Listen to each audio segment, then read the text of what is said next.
23 जुलाई 2025 की देर रात रामपुर के शाहबाद के रहने वाली एक महिला ने 112 नंबर पर पुलिस को फ़ोन कर दिया और जैसे पुलिस को सूचना मिलती है पुलिस 5 मिनट बाद ही वहां पर पहुंच जाती है। उस महिला से पूछा जाता है कि हम आपकी क्या मदद कर सकते हैं। जैसे ही महिला से पूछा जाता है तो महिला ये कहने लगती है कि मुझे तो तुम ऐसा लग रहे हो जैसे वर्दी पहनकर कोई चोर आ गया है, मैं कैसे यकीन करूँ कि तुम पुलिस वाले हो या चोर हो। अब जैसे पुलिस वालों ने ये बात सुनी उन्हें बड़ा अटपटा लगता है, अजीब लगता है। महिला की बातों से लग रहा था कि वो बहुत ज़्यादा घबराई हुई थी, परेशान थी। तभी पुलिस वालों ने कहा कि मैडम आप बिल्कुल परेशान मत होइए, ये देखिए हमारे पास गाड़ी है, गाड़ी में जो इक्विपमेंट रखे हुए थे पुलिस वालों के वो सब दिखाए जाते हैं। यानी कि काफ़ी देर लगती है, मशक्कत करनी पड़ती है, आखिरकार उस महिला को यकीन आ जाता है कि ये वाकई उत्तर प्रदेश की पुलिस है। जब यकीन आ जाता है तो महिला कहती है कि आपको पता नहीं है कि चारों तरफ ड्रोन उड़ रहे हैं और मुझे इतना डर लग रहा है कि बस मैं कहीं मर ना जाऊँ, इसलिए मेरे घर के सामने खड़े होकर पूरी रात ऐसे ही सायरन बजाते रहो ताकि कोई ड्रोन वाला कोई हमला ना कर सके, कोई हमारे घर में ना घुस सके। जैसे ही उस महिला ने ये बात कही तो पुलिस वालों को हंसी भी आ रही थी, अजीब भी लग रहा था, लेकिन उन्होंने किसी तरह से समझाकर उन्हें शांत किया और शांत करने के बाद कहा कि मैडम ऐसी कोई बात नहीं है, ये खामखा की अफवाह है और अब आप अफवाहों पर बिल्कुल भी ध्यान न दें। हालांकि उस महिला को समझाने में वक्त लगा, लेकिन उन पुलिस वालों की इस वक्त बड़ी आफत आई हुई है। आफत पूरे उत्तर प्रदेश पुलिस में, खासकर पश्चिम उत्तर प्रदेश में आफत इसलिए आई है, चाहे वो मुरादाबाद हो, रामपुर हो, अमरोहा हो, बिजनौर हो, बरेली हो, मेरठ हो या बुलंदशहर हो या फिर हापुड़ हो, जहां देखो वहां ड्रोन की अफवाहें चल रही हैं। लोग अपने घरों से निकलते हैं, लाठी डंडे चाकू तमंचे जो भी जिसके पास होता है ताकि कोई उन पर हमला ना कर दे। आज की इस कहानी के माध्यम से यही जानने की कोशिश करते हैं कि आखिरकार ये कहानी के पीछे का असली राज क्या है और असली सच क्या है। आदाब, नमस्कार, सत श्री अकाल, मैं उस्मान सैफ़ी। आज की जो सच्ची घटना मैं आपको सुनाने जा रहा हूँ, ये सच्ची घटना शुरू होती है पड़ोसी मुल्क पाकिस्तान से। दरअसल पाकिस्तान का एक प्रांत है जिसका नाम है पंजाब, और पंजाब प्रांत में ही एक ज़िला लगता है जिसका नाम है मुजफ्फरगढ़। मुजफ्फरगढ़ की तहसील है जिसका नाम है अलीपुर, और अलीपुर तहसील का एक टाउन लगता है जिसका नाम है मंडवाला। मंडवाला टाउन की ये बात है और बात कर रहा हूँ 10 अप्रैल 2024 की ये बात है।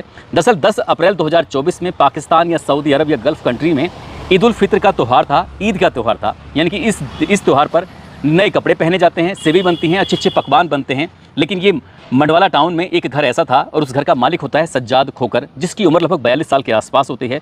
सज्जाद खोकर के घर कुछ नहीं बना था, उसके बच्चे हैं, उनके बच्चों को भी कोई कपड़े नहीं बने थे। घर में ऐसा था जैसे मातम हो रहा हो, लेकिन आसपास के जितने भी घर थे सभी घरों में खुशियां मनाई जा रही थी। कहीं सीर बन रही है तो कोई खाने पीने का सामान बन रहा था। अब बच्चे इंतज़ार कर रहे थे, देख रहे थे कि पापा नए कपड़े लाएंगे, पहनेंगे। ईद का पूरा दिन निकल जाता है, लेकिन पति और पत्नी के बीच में इस बात को लेकर थोड़ी कहासुनी हो जाती है। पत्नी जो होती है जिसका नाम कौसर होता है, कौसर अपने पति सज्जाद खोकर से बार बार कह रही थी कि जब इतने बच्चों के भरण पोषण की तुम कर नहीं सकते थे तो ये पैदा करने की क्या ज़रूरत थी। काफ़ी कहासुनी हो जाती है और वो रात तो किसी तरकीब से कट जाती है। लेकिन जैसे दिन निकलता है बच्चे फिर से रोने लगते हैं, बिलवाने लगते हैं, याद करते हैं और बताते हैं कि देखो पड़ोस में सबने नए कपड़े पहने थे, हमें किसी ने भी नए कपड़े नहीं पहनाए हैं। इसी बात को देखते हुए बाप को इतना गुस्सा आ जाता है। ये तारीख है 11 अप्रैल 2025 की सुबह की ये बात है, करीब 8:30 बजे के आसपास का वक्त हो रहा था। इसी बीच में सज्जाद खोकर ने अपने घर से एक कुल्हाड़ी उठाता है। कुल्हाड़ी उठाने के बाद वो मजदूरी वगैरह करता है, लेकिन वो उस दिन मजदूरी पे नहीं गया। सबसे पहले उसने अपनी पत्नी जिसकी उम्र 40 साल, नाम उसका कौसर होता है, उसको कुल्हाड़ी से काट डालता है। उसके बाद दूसरे नंबर पर उसकी बेटी होती है अंसा जिसकी उम्र 8 साल होती है। इसकी दूसरी बेटी होती है कंजा जिसकी उम्र 7 साल होती है, रमशा जिसकी उम्र 5 साल होती है, शहनाज जिसकी उम्र 4 साल होती है। 4 बेटियां होती हैं। चारों बेटियों को चाहे वो ज़मीन पर पड़ी हुई है तो, चारपाई पर पड़ी हुई है तो, बेड पर पड़ी हुई है तो, जहाँ जहाँ मौका मिल रहा था वहाँ सज्जाद खोकर उन्हें कुल्हाड़ी से काट रहा था। उसके पास 3 बेटे होते हैं। एक बेटे का नाम अनस होता है जिसकी उम्र 3 साल होती है, एक बेटा सुभान होता है जिसकी उम्र 2 साल होती है, एक मंजा होता है जिसकी उम्र 2 महीने की थी। उसने अपनी 4 बेटियाँ, 3 बेटे और पत्नी, यानी कि कुल मिलाकर 8 का उसने कुल्हाड़ी से काटकर मौत के घाट उतार देता है। अब ये मामला पूरे पाकिस्तान में बड़ा हाईलाइट होता है, चर्चित होता है। जब पुलिस वाले आते हैं तो वहाँ पर वीडियो बना लेते हैं और गांव के लोग भी वीडियो बना रहे थे। वीडियो बनाने के बाद ये संदेश दे रहे थे कि देखो इस गांव में इस जगह पर कुछ हरकत हुई है। पुलिस आती है, उसे गिरफ्तार करती है, गिरफ्तार करने के बाद जेल भेजती है और मामला फिर अदालत में पहुँच जाता है। चार्जशीट लगती है और वो तारीख आती है 1 दिसंबर 2024 की।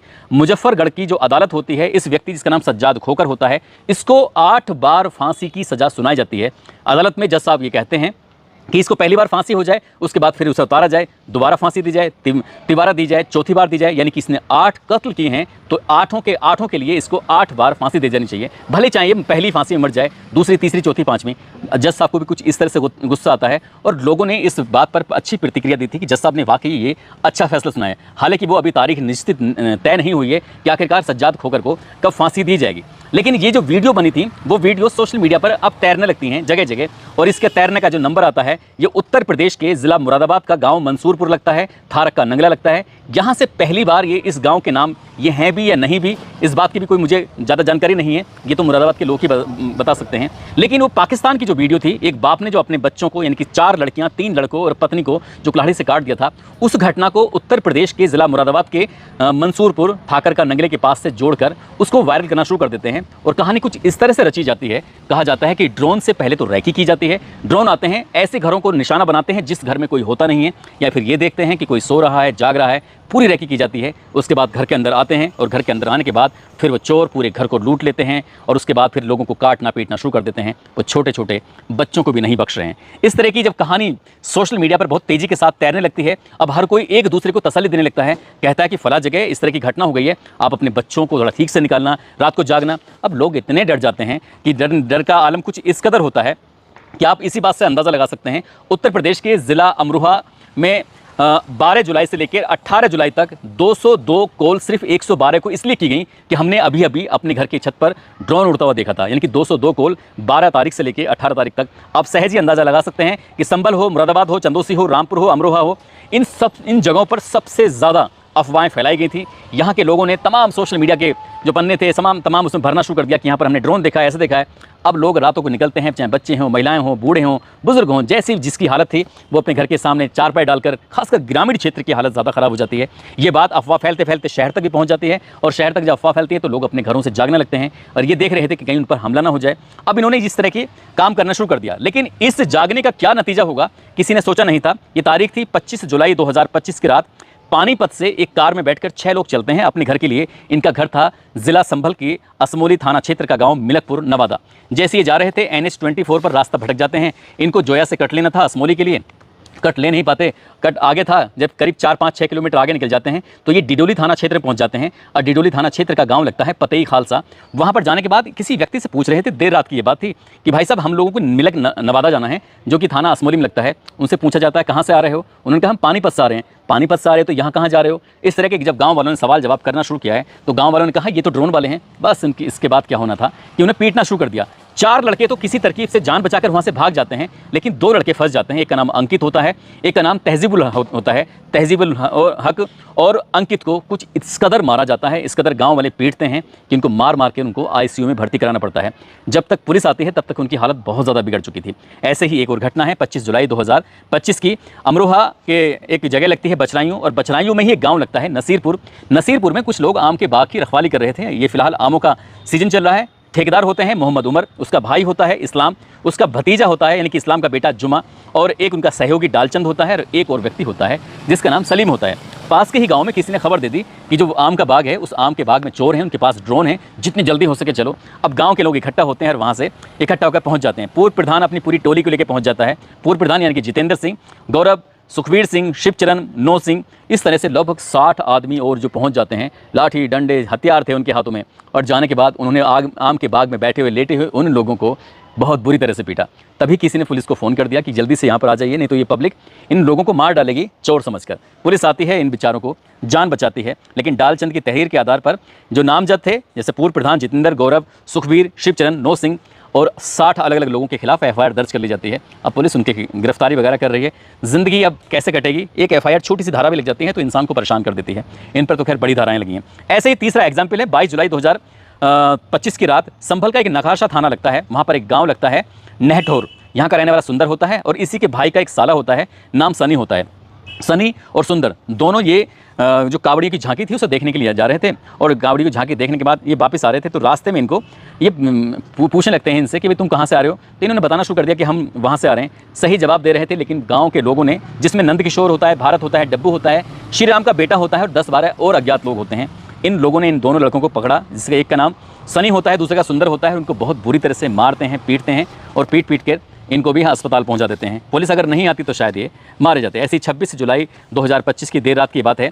अमरोहा में एक गजरोला लगता है, और गजरोला में ही 33/11 KVA का एक बिजली घर होता है। वहाँ पर सूचना पहुँचती है कि लाइट ख़राब हो गई, यानी कि 2 फेस में आ रही है, लेकिन तीनों फेस में लाइट नहीं आ रही है, इसलिए किसी को भेज दो।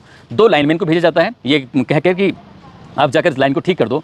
दोनों लाइनमैन चले जाते हैं और वो रास्ता पकड़ते हैं तिगरिया भूड़ पर। ये बंद रेलवे फाटक है, उसके फाटक के किनारे किनारे चल रहे थे। अचानक ही किसी की नज़र पड़ जाती है, कहते हैं कि 2 लोग हैं और उनके पास ड्रोन है। बस इतना कहना था। गाँव के लोग जो टूट के पड़ते हैं। अब इन दोनों लाइनमैन को इतनी बुरी तरह से मारते हैं, पीटते हैं। वो कह रहे हैं कि भैया हम लाइन ठीक करने के लिए जा रहे हैं, हमें ऐसे मत मारो। हम लाइनमैन से बात करा देते हैं, नज़दीकी पुलिस स्टेशन के दरोगा से बात करा देते हैं। इतने वो दरोगा से, अपने लाइनमैन से या फिर अपने अधिकारियों से बात कराते, तब तक तो ग्रामीणों ने पकड़ के उनको बहुत बुरी तरह से पीट दिया। हालांकि पुलिस मौके पर पहुंच जाती है और पुलिस इन दोनों लाइनमैन को आखिरकार बचा लेती है। ऐसे ही 20 जुलाई 2025 की रात की ये बात है। ठाकुर द्वारा का एक गाँव लगता है, जो कि मुरादाबाद का ही एक ठाकुर द्वारा है। उसका गाँव लगता है भाईपुर। भाईपुर में एक अचानक ही एक लड़का, जो उत्तराखंड के जसपुर के मोहल्ला चांद वाली मस्जिद के पास का रहने वाला होता है, वो रास्ता भटक गया था और इंटर कॉलेज के पास में खड़ा हुआ था। ग्रामीण उस रात जागे हुए थे और जाकर ये पहरेदारी कर रहे थे कि आखिरकार के ड्रोन आसमान में तो नहीं उड़ रहा है, उसको देख लें और कहीं कोई चोरी वगैरह की घटना ना हो जाए, किसी बच्चे पर हमला ना हो जाए, किसी आदमी को ना मार दे। तो यहाँ पर इस व्यक्ति के बारे में पता चलता है कि ये ड्रोन लेके घूम रहा है। बस पब्लिक ने इसको पकड़ा और बुरी तरह से मारना पीटना शुरू कर दिया। बेचारा लहूलुहान हो जाता है, पुलिस आती है, इसे बचाती है। इसी तरह से एक अमरोहा का गांव लगता है, कस्बा है ढवारसी, वहाँ का रहने वाला गंगा सरन, जो कि फिलहाल हापुड़ के पिलखवा में रह रहा था। और मुकंदरपुर एक जगह लगती है गांव, वहाँ का रहने वाला होराम होता है, जो कि उत्तर प्रदेश के अमरोहा के गजरोला में रहकर काम कर रहा था। दोनों ने एक ही वक्त पर अमरोहा की पुलिस को फ़ोन करके कहा कि साहब हमारे गांव में इस तरह से ड्रोन आ गए, जितनी जल्दी हो सके आप मदद कर दीजिए। पुलिस ने जब इस मामले की जांच पड़ताल की तो अफवाह झूठी पाई गई, FIR दर्ज कर ली। अब पुलिस लगातार ऐसे ही ढूंढ कर FIR दर्ज कर रही है और जो अफवाहें फैला रहे हैं। लेकिन ये अफवाहों का दौर कुछ इस तरह से है कि बुलंदशहर हो या फिर मेरठ हो, अलीगढ़ हो, अभी ये शायद अलीगढ़ में भी अफवाहें सुनने को मिल रही हैं, बहुत तेज़ी के साथ फैल रही हैं। चंदौसी, मुरादाबाद, संभल, रामपुर और बिजनौर ऐसी जगहों पर ये अफवाहों का दौर इस कदर है कि जब बच्चे स्कूल जा रहे हैं तो माँ बाप ये टीचरों से कहते हैं कि साहब हमारे बच्चे को बिल्कुल अकेला मत छोड़ देना, अगर आप अकेला छोड़ दोगे तो ऐसा ना हो कि ड्रोन आ जाए और बच्चे को उठा के ले जाए। कुछ इस तरह की अफवाहें हैं, इसलिए इन अफवाहों से दूर रहने की ज़रूरत है, समझदारी से काम लेने की ज़रूरत है, याद करने की ज़रूरत है। जिस घटना से ये कहानी शुरू हुई थी, दरअसल वो पड़ोसी मुल्क पाकिस्तान के मुजफ्फरगढ़ के अलीपुर तहसील के गाँव मडवाला की थी। वहाँ पर एक आदमी ने, जो कि बहुत गरीब था, मजदूर था, अपने बच्चों की परवरिश नहीं कर सकता था, उसने अपनी पत्नी को मार डाला। बच्चों को इसलिए मार डाला, जब पत्नी ही नहीं रहेगी तो बच्चों की हिफाजत देखभाल कौन करेगा, इसलिए पूरे खानदान को सफ़ा कर देता है और वो जेल चला जाता है। उसे फांसी होगी या नहीं होगी ये तो पता नहीं, लेकिन उसकी हरकतों की वजह से इंडिया के पश्चिमी उत्तर प्रदेश में, खासकर जो उत्तर प्रदेश में लगता है, यहाँ पर पूरा बवाल मचा हुआ है। आप लोगों को जागरूक होने की ज़रूरत है, सचेत होने की ज़रूरत है और इस तरह की अफवाहों से दूर रहने की ज़रूरत है। दूर रहोगे तो अच्छा रहोगे, नहीं तो पूरी रात जाग के ऐसे ही वक्त गुजरता रहेगा। दोस्तों, इस पूरे घटनाक्रम को सुनाने का उद्देश्य किसी को परेशान करना नहीं है, किसी का दिल दुखाना नहीं है, बल्कि आपको जागरूक करना है, को सचेत करना है। और ऐसे ही एक व्यक्ति का नाम, जो कि शेख चिल्ली का किरदार निभाते हैं, नाम उनका सलीम, उन्होंने मुझे फ़ोन करके पूछा था कि भाई साहब कुछ इस तरह की बात मैंने सुनी है, क्या ये कितना सच है कि बच्चों को मार रहे हैं, काट रहे हैं। वो कह रहे हैं कि लास्ट में कहानी के बाद मेरा नाम भी जोड़ ले देना। तो मुझे वहीं से मोटिवेशन मिला था कि ऐसे लोगों को जागरूक करने के लिए कि भाई ऐसी कोई